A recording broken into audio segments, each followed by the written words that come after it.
فرزند زہرا یہ حالات برے ہیں۔ کاشانۂ بصیرت ایک ایسا مکمل یوٹیوب چینل جس پر محروم بصارت کے لیے بالخصوص اور تمام افراد کے لیے بالعموم سینکڑوں کی تعداد میں اسلامی کتب دستیاب ہیں۔ لہذا گزارش ہے کہ آپ اپنی ذمہ داری نبھاتے ہوئے کاشانۂ بصیرت کو سبسکرائب کرنے کے ساتھ ساتھ بیل آئیکن کو پریس کیجیے تاکہ آپ علم کے حصول کے ساتھ ساتھ مذہب اہل بیت کی اشاعت میں بھی اہم کردار ادا کرتے رہیں۔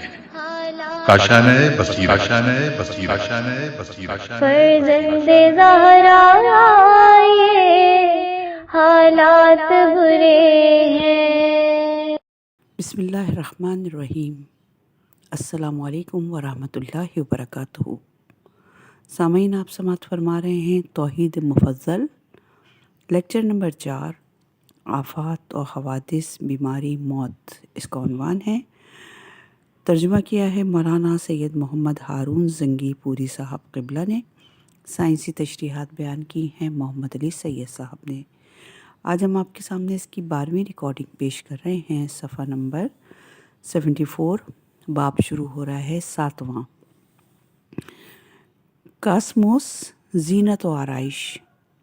امام جعفر صادق علیہ السلام اس حوالے سے بات کر رہے ہیں کہ کائنات میں موجود ہر شے نظم و ضبط کی پابند اور اپنے وجود کی تشکیل میں حسن ترتیب کا اعلیٰ نمونہ ہے۔ اس موضوع پر گفتگو کرتے ہوئے آپ نے فرمایا، مفضل، کیا تم جانتے ہو کہ یونانی زبان میں اس زمین و آسمان یعنی کائنات کو قوسموس کہا جاتا ہے؟ قوسموس کے معنی ہیں زینت۔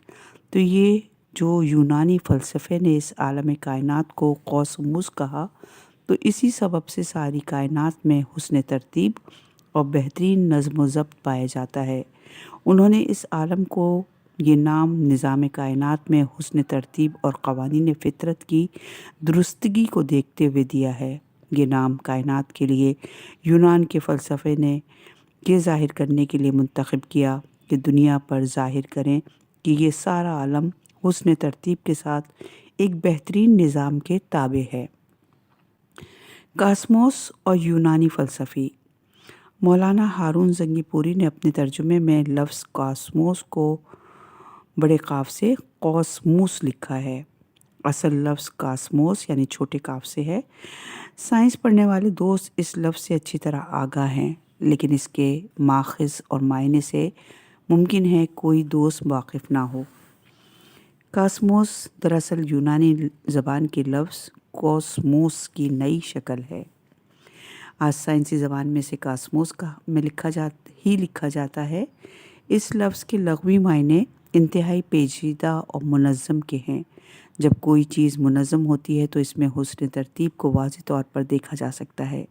یہ لفظ یونانی زبان میں عورتوں کے حسن و آرائش کے لیے بھی استعمال ہوتا تھا، اس لیے آج بھی میک اپ کی چیزوں کو کاسمیٹکس کہا جاتا ہے۔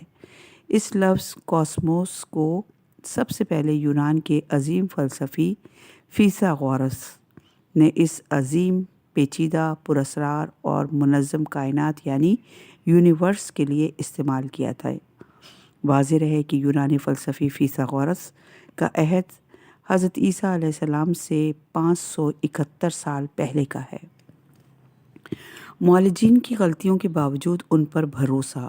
امام جعفر صادق علیہ السلام نے فرمایا، مفصل، مجھے حیرت ہوتی ہے کہ ایسے دل کے اندھوں کو دیکھ کر کہ یہ لوگ طبیبوں سے علاج کراتے ہیں، علاج کے دوران معالجوں کی غلطیوں کو اپنی آنکھوں سے دیکھتے ہیں، لیکن فن طب پر کامل یقین رکھتے ہیں۔ معالجین کی جان لیوا غلطیوں کو نظر انداز کر دیتے ہیں اور فن طب کو دل سے مانتے ہیں۔ اللہ کی ذات کا انکار۔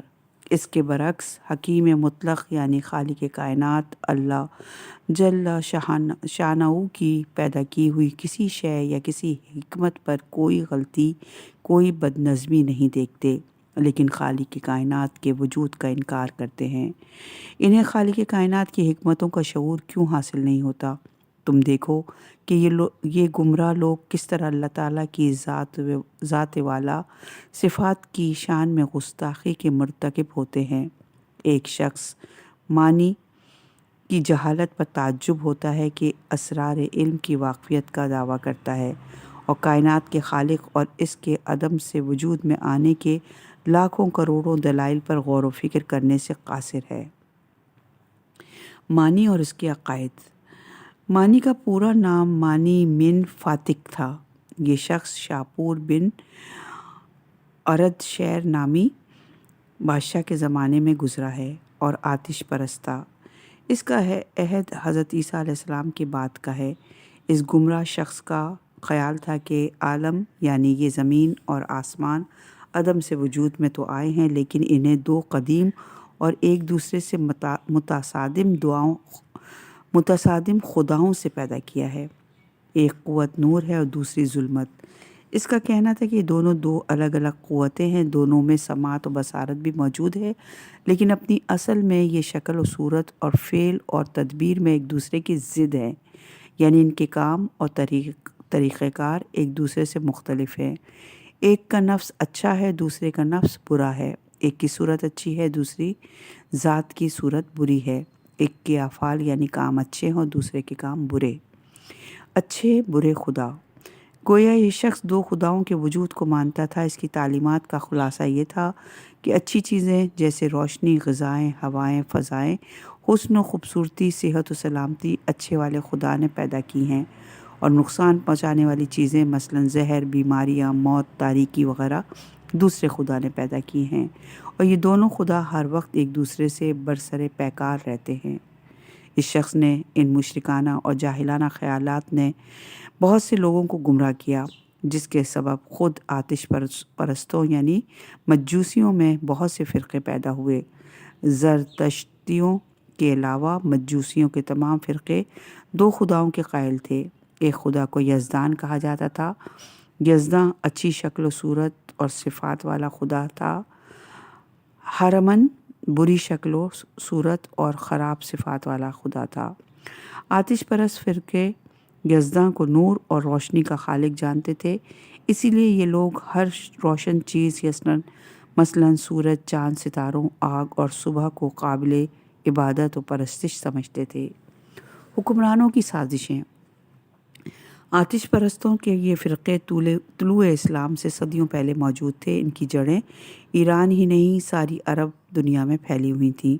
بنو امیہ اور بنو عباس کے حکمرانوں نے اپنی سلطنت کو مضبوط کرنے اور دین اسلام کی تعلیمات کو مسخ کرنے کی ایک سوچی سمجھی پالیسی کے تحت نہ صرف اس طرح کے گمراہ فرقوں کو پھلنے پھولنے کی بھرپور مواقع فراہم کیے، بلکہ خود بھی نت نئے گمراہ کن عقائد اور فرقوں کو پروان چڑھانے کا کام جاری رکھا۔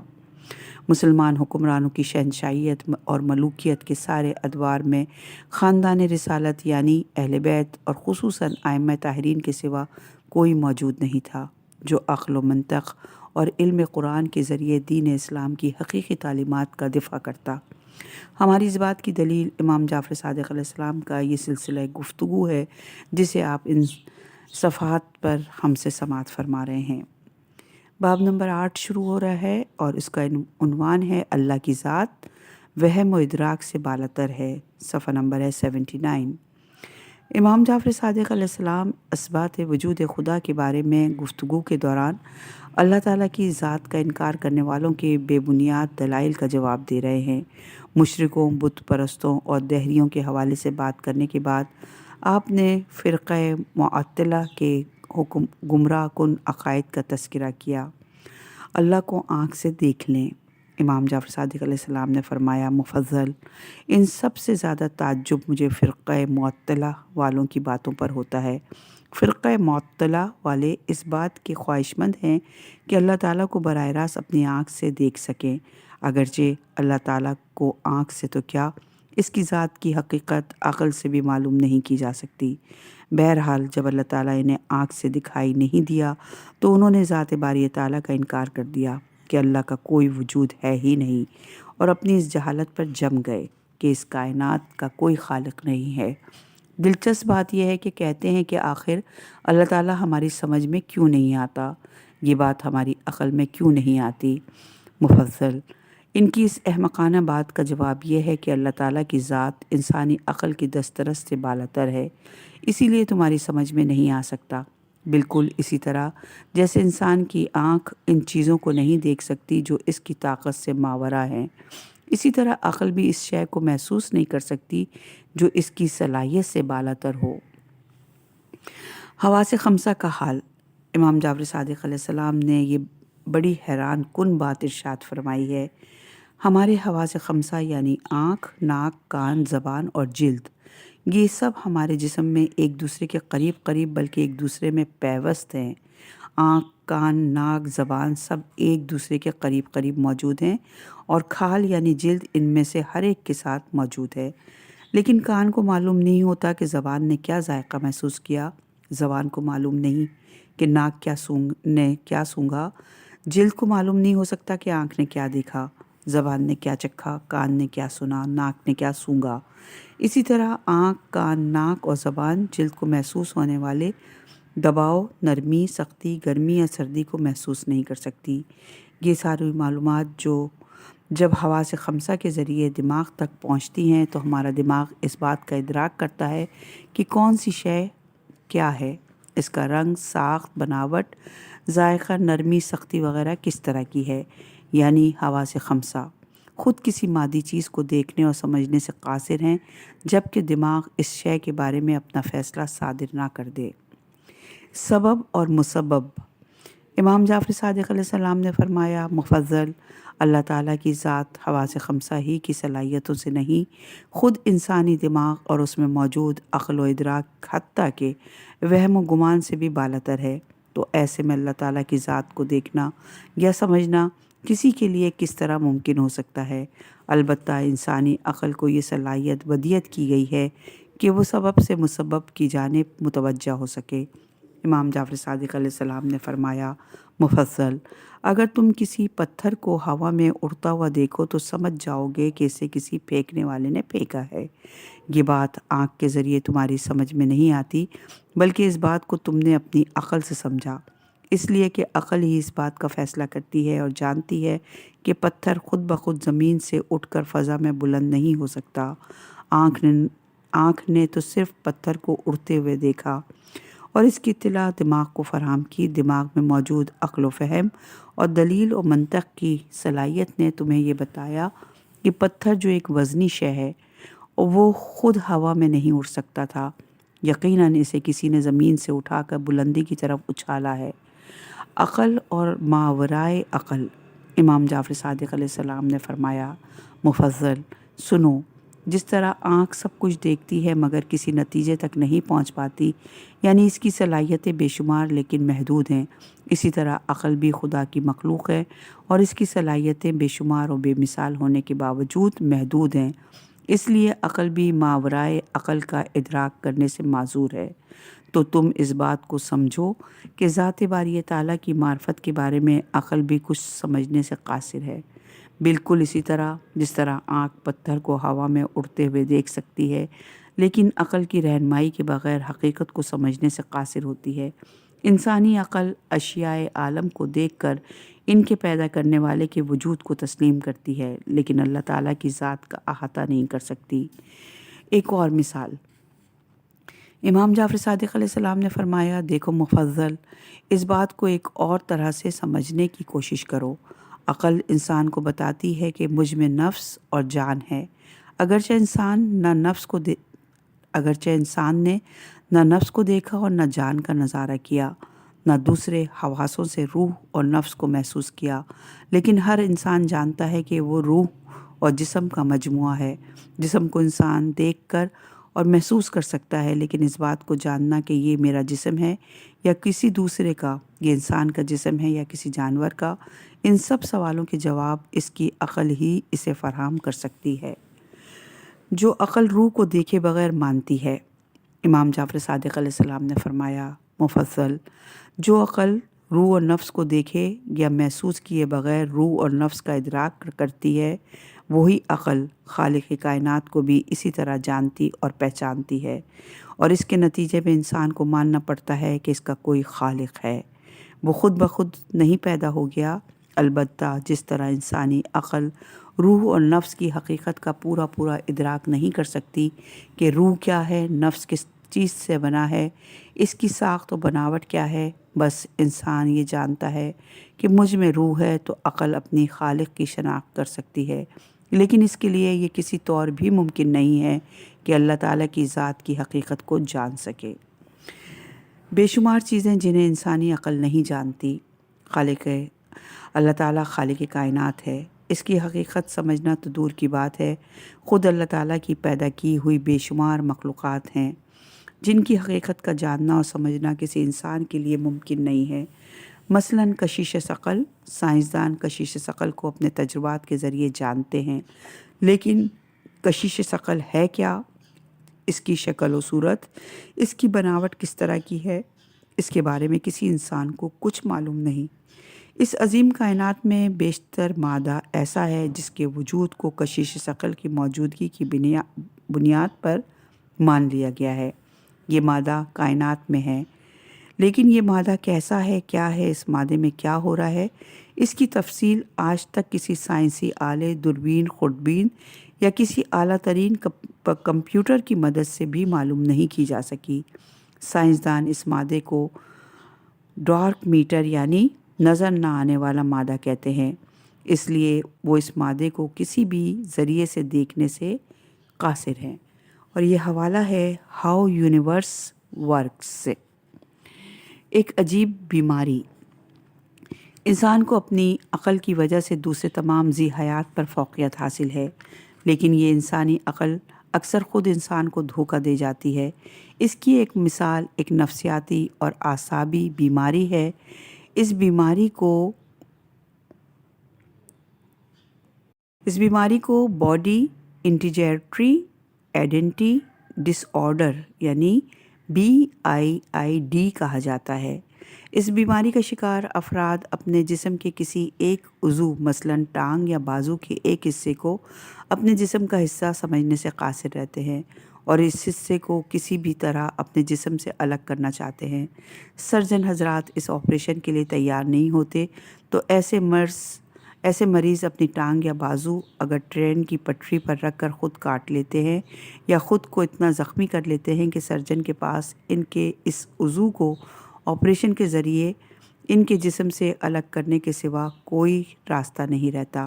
اپنے جسم سے اپنے عضو کو الگ کر کے ایسے مریض کو بے حد راحت محسوس ہوتی ہے۔ اس بیماری کا سبب ان کے دماغ میں ہوتا ہے۔ بات دراصل یہ ہے کہ ہر انسان کا دماغ جسم کے تمام اعضاء و جوارح کا ایک مکمل نقشہ اپنے اندر محفوظ رکھتا ہے، اسی لیے جسم کے کسی بھی حصے میں خرابی پیدا ہونے کی صورت میں دماغ اس کا پتہ لگا لیتا ہے اور مختلف طریقوں سے ہمیں اس کا علم ہو جاتا ہے۔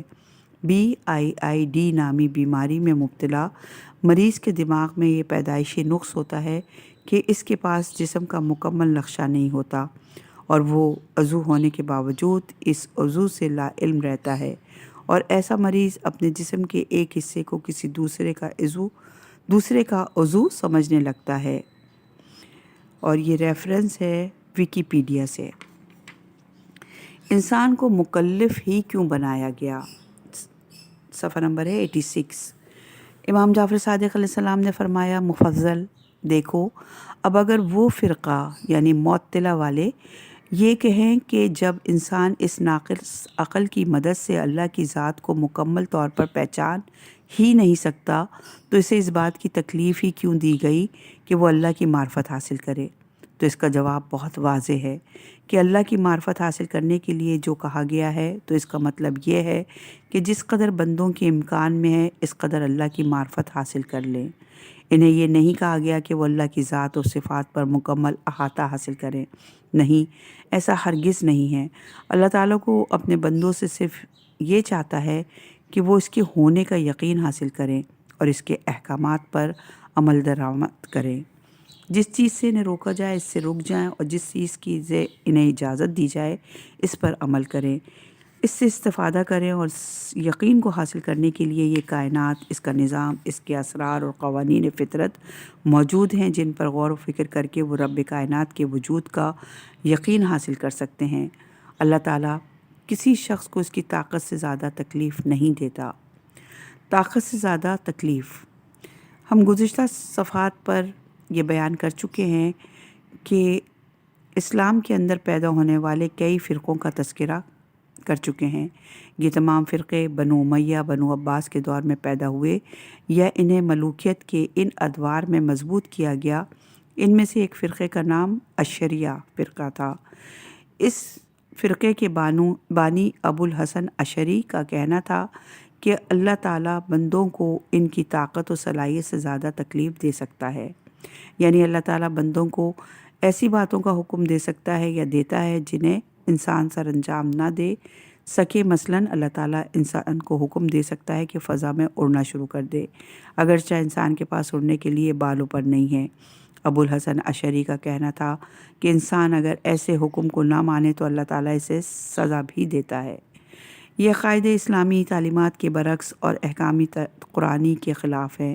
حقیقت یہ ہے کہ اللہ تعالیٰ کسی بندے کو اس کی طاقت سے زیادہ تکلیف نہیں دیتا۔ ایسی باتوں کی توقع تو کسی انسان سے بھی نہیں کی جا سکتی کہ وہ کسی کو اس کی سکت اور طاقت سے زیادہ تکلیف دے۔ مثلاً کوئی شخص مجھ سے یہ کہے کہ تم اٹھو اور سیمنٹ کی اس دیوار میں سے آر پار گزر جاؤ۔ ظاہر ہے ایسا کرنا کس طرح ممکن ہو سکتا ہے؟ کچھ لوگ اللہ تعالیٰ کے جسم کے قائل ہیں۔ بعض مسلمان فرقے اللہ تعالیٰ کے باقاعدہ جسم تجویز کرتے ہیں۔ مثلاً ان کا کہنا ہے کہ انسان کا معبود ایک جسم ہے، اس کے گوشت، خون اور اعضاء اور جوارے ہیں، البتہ اس کا جسم اور طرح کا ہے، گوشت بھی کسی اور طرح کا ہے اور اس کا خون بھی انسانوں جیسا نہیں ہے۔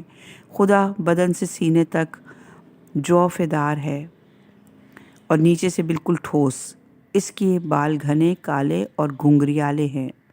حوالہ ہے ملل و نحل، صفحہ نمبر 140 اور 139۔ یہ اتباعت ہوئی ہے بیروت سے۔ بادشاہ کی شکل و صورت جاننا ضروری نہیں۔ امام جعفر صادق علیہ السلام نے فرمایا، مفضل، تم جانتے ہو کہ دنیا میں کوئی بادشاہ اپنی رعایا کو یہ جاننے کی تکلیف نہیں دیتا اور نہ وہ یہ شرط عائد کرتا ہے کہ رعایا کا ہر آدمی یہ معلوم کرے کہ بادشاہ کا قد و قامت کیا ہے، وہ پستہ قد ہے یا دراز قد، وہ گورا ہے یا کالا یا گندمی، اس کی آنکھیں کیسی ہیں، اس کے کان کیسے ہیں۔ کوئی بادشاہ اپنی رعایا سے اس کی امید نہیں رکھتا، وہ اپنی رعایا سے صرف یہ چاہتا ہے کہ لوگ اس کی حکمرانی کو تسلیم کریں، اس کے احکامات کو مانیں اور اس کے حکم کی خلاف ورزی نہ کریں۔ کتنی عجیب بات ہوگی کہ رعایا میں سے کوئی شخص بادشاہ کے دروازے پر جا کر کہے کہ اے بادشاہ، میرے سامنے آؤ تاکہ میں تمہیں اچھی طرح پہچان لوں کہ تمہاری شکل و صورت کیسی ہے، قد کاٹ کیسا ہے، تم کس طرح کام کرتے ہو، کس طرح اور کیوں حکم جاری کرتے ہو۔ میں جب تک تمہیں اچھی طرح دیکھ نہیں لوں گا تمہارے کسی حکم کو نہیں مانوں گا۔ تم مفضل، تم بتاؤ کہ اس شخص کا انجام کیا ہوگا؟ بادشاہ کے غیظ و غضب میں گرفتار ہوگا اور اسے سزا دی جائے گی۔ اسی طرح جو شخص یہ کہے کہ میں خالق کائنات اللہ تعالیٰ کو مانوں گا ہی نہیں جب تک کہ میں اسے اپنی آنکھوں سے دیکھ نہ لوں، جب تک مجھے اس کی ذات کی حقیقت اور گہرائی معلوم نہ ہو جائے، اس وقت تک میں اللہ کا کوئی حکم نہیں مانوں گا۔ تو ایسا کر کے وہ کم عقل شخص خداوند تعالیٰ کو ناراض کرنے کے سوا کیا کر سکتا ہے؟ اور کیا ایسا شخص عذاب الہی کو دعوت دینے کا مرتکب نہیں ہوگا؟ باب نمبر 9 شروع ہو رہا ہے، صفحہ نمبر ہے 90 اور عنوان ہے اللہ تعالیٰ کے اسماء صفاتی۔ امام جعفر صادق علیہ السلام کی ایمان افروز گفتگو جاری ہے۔ مفضل ابن عمر اس گفتگو کو لکھتے جا رہے ہیں۔ موضوع گفتگو ہے اللہ کی ذات والا صفات اور گمراہ لوگوں کے اعتراضات۔ اللہ تعالیٰ کی صفات کیسے معلوم ہوئیں؟ امام جعفر صادق علیہ السلام نے فرمایا، مفضل، اگر گمراہ لوگ یہ اعتراض کریں کہ جب اللہ کی ذات انسانی وہم و ادراک سے بلند و ماورا ہے، اسے دیکھا نہیں جا سکتا، تو پھر اس کی صفات کو کس طرح بیان کرتے ہو کہ اللہ موجود ہے، اللہ جواد ہے، اللہ حکیم ہے، اللہ کریم ہے، اللہ عزیز ہے، وغیرہ وغیرہ۔ تو مفصل اس کا جواب یہ دیا جائے گا کہ یہ صفات اقراری ہیں، یعنی ہم ان کا اقرار کرتے ہیں، انہیں ماننا ہمارے لیے لازم ہے۔ یہ صفات احاطہ نہیں، یعنی اللہ تعالیٰ کی یہ صفات ہمارے احاطہ علم و عقل سے بالاتر ہے۔ ہم یہ جانتے ہیں کہ ان پر ایمان کامل رکھتے ہیں کہ وہ حکیم مطلق ہے، لیکن اس کی حکمت کی اصل حقیقت کو نہیں جان سکتے کہ وہ کس طرح کا حکیم ہے، یہ صفت اس میں کس طرح کی ہے، اس کی ذات میں اس کی ماہیت اور کیفیت کیسی ہے۔ اسی طرح اللہ تعالیٰ کی دوسری صفات مثلاً قدیر و جواد وغیرہ کا معاملہ ہے۔ آسمان کو روز دیکھتے ہو۔ اب تم غور کرو مفصل، ہم اس آسمان کو روز دیکھتے ہیں مگر عام لوگ یہ نہیں جانتے کہ اس کا مادہ کیا ہے، یعنی یہ کس چیز سے بنا ہے۔ اسی طرح ہم دریا کو دیکھتے ہیں لیکن یہ بات عام لوگوں کو نہیں جانتے کہ اس کی ابتدا و انتہا کہاں سے کہاں تک ہے۔ کوئی مثال اس کی مثال نہیں بن سکتی۔ دیکھو، حقیقت تو یہ ہے کہ یہ مثالیں میں نے برسبیل تذکرہ بیان کی ہیں۔ اللہ کی ذات ان تمام مثالوں سے ماورا اور بے مثل و بے نظیر ہے۔ تمام مثالیں اس کی مثال بننے سے قاصر ہیں۔ البتہ یہ ضرور ہے کہ عقل انسانی یقیناً اس کی معرفت کی طرف رہنمائی کرتی ہے، یعنی انسانی عقل غور و فکر کے ذریعے اس نتیجے تک پہنچتی ہے کہ یہ عظیم الشان کائنات اور اس میں موجود قوانین قدرت خود بخود یا اتفاقی طور پر پیدا نہیں ہو سکتے۔ کسی نے انہیں پیدا کیا ہے تو پیدا ہوئے ہیں، یا یہ کائنات از خود پیدا نہیں ہوئی۔ اس تخلیق کے پیچھے کوئی خالق ہے اور وہی اللہ رب العالمین ہے۔ وہم و گمان سے ماورا، امام جعفر صادق علیہ السلام نے فرمایا، مفصل سنو، اب اگر وہ یہ کہیں کہ پھر اس میں اختلاف ہی کیوں ہے، تو انہیں جواب دیا جائے گا کہ تصورات اور خیالات بھی اس کی عظمت کی حد تک رسائی نہیں رکھتے۔ انسانی حواس اس کی معرفت حاصل کرنے میں اپنی حدود سے تجاوز نہیں کر سکتے۔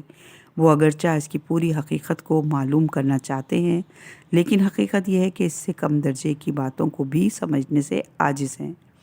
انسان مادے ہی کو نہیں سمجھ پایا، اللہ تعالیٰ کی ذات کو سمجھنا تو دور کی بات ہے، انسان اللہ تعالیٰ کی مخلوقات کو سمجھنے سے بھی معذور ہے۔ جدید سائنسی زمانے میں ہم مادے کا لفظ استعمال کرتے ہیں، لیکن اس مادے کی حقیقت کو سمجھنے سے عاجز ہیں کہ یہ مادہ اور یہ توانائی جو ساری کائنات میں ہر طرف پھیلی ہوئی ہے، یہ کس چیز سے بنی ہے، کہاں سے آتی ہے، کس طرح پیدا ہوتی ہے۔ کشش عقل کو ہم مانتے ہیں، جانتے ہیں، لیکن کیا کوئی سائنسدان اس کی شکل و صورت اور اس کی ماہیت و ماخذ کو جاننے کا دعویٰ کر سکتا ہے؟ غرض ساری کائنات ایسے اسرار سے بھری ہوئی ہے جن کے لیے سائنسدانوں نے کچھ اصطلاحات ضرور ایجاد کی ہیں، لیکن وہ ان کی اصل حقیقت کو سمجھنے کا دعویٰ نہیں کرتے۔ عقل انسانی عاجز ہے۔ امام جعفر صادق علیہ السلام نے فرمایا، مفضل، انسانی عقل اس عاجزی کی ایک مثال آسمان پر روز طلوع و غروب ہونے والا یہ آفتاب ہے۔ تم یہ تو جانتے ہو کہ یہ سورج روزانہ ساری دنیا پر اپنی روشنی ڈالتا ہے، لیکن اس کی حقیقت کسی کو نہیں معلوم۔ اس کے بارے میں بہت سے اقوال و نظریات ضرور موجود ہیں، اور ان نظریات میں بھی اختلافات پائے جاتے ہیں۔ سورج کے بارے میں اقوال، مثلاً کسی فلسفی کا خیال ہے کہ سورج ایک خولدار آسمانی جسم ہے اور آگ سے بھرا ہوا ہے۔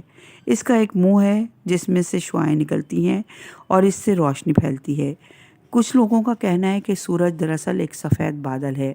بعض لوگ سمجھتے ہیں کہ سورج ایک شیشے جیسا جسم ہے، ناریت عالم کی توانائی کو قبول کرتا ہے اور پھر اس کی شعاعیں اس دنیا پر ڈالتا ہے، یعنی سورج کائنات کے اندر موجود آگ کو اپنے اندر جذب کرتا ہے اور پھر اسے دنیا کی طرف منعکس کرتا ہے۔ کچھ لوگ اس بات پر یقین رکھتے ہیں کہ سورج پانی کے جم جانے سے وجود میں آیا ہے اور یہ ایک صاف اور شفاف اور لطیف شے ہے۔ کچھ لوگوں کی رائے ہے کہ سورج آگ کے بہت سارے اجزاء کے ایک مقام پر جمع ہو جانے کی وجہ سے بن گیا ہے۔ بعض لوگوں کی رائے ہے کہ سورج عناصر اربع کے علاوہ کسی اور ہی شے سے بنا ہے، یعنی یہ کوئی پانچواں عنصر ہے۔ سورج کی شکل و صورت کے بارے میں بھی بہت اختلاف پایا جاتا ہے۔ بعض لوگ کہتے ہیں کہ سورج ایک چوڑے صفحے کی مانند ہے، دوسروں نے کہا کہ سورج ایک بہت بڑی گیند کی طرح گول ہے۔ اس کے حجم کے بارے میں بھی مختلف آراء پائی جاتی ہیں۔ کسی کا خیال ہے کہ سورج زمین کے برابر ہے، دوسرے کہتے ہیں کہ یہ زمین سے چھوٹا ہے، کسی نے کہا کہ یہ جزیرہ عظیمہ سے زیادہ بڑا ہے۔ عظیم سیارہ یا جزیرہ عظیمہ سے غالباً امام کی مراد زمین کی وہ حالت ہے جب اس میں بر اعظم تشکیل نہیں پائے تھے۔ اس عہد کی زمین کرۂ ارض کو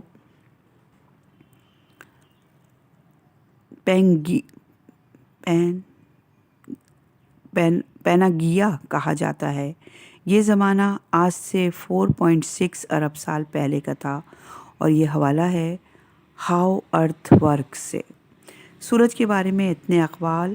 امام جعفر صادق علیہ السلام نے فرمایا، مفصل علم ہندسہ والوں کا اندازہ ہے کہ سورج زمین کے مقابلے میں 170 گنا بڑا ہے۔ مختصراً یہ کہ سورج کے بارے میں اس قدر اقوال اور اندازے لگائے گئے، لیکن اصل حقیقت اب بھی کسی کو معلوم نہیں۔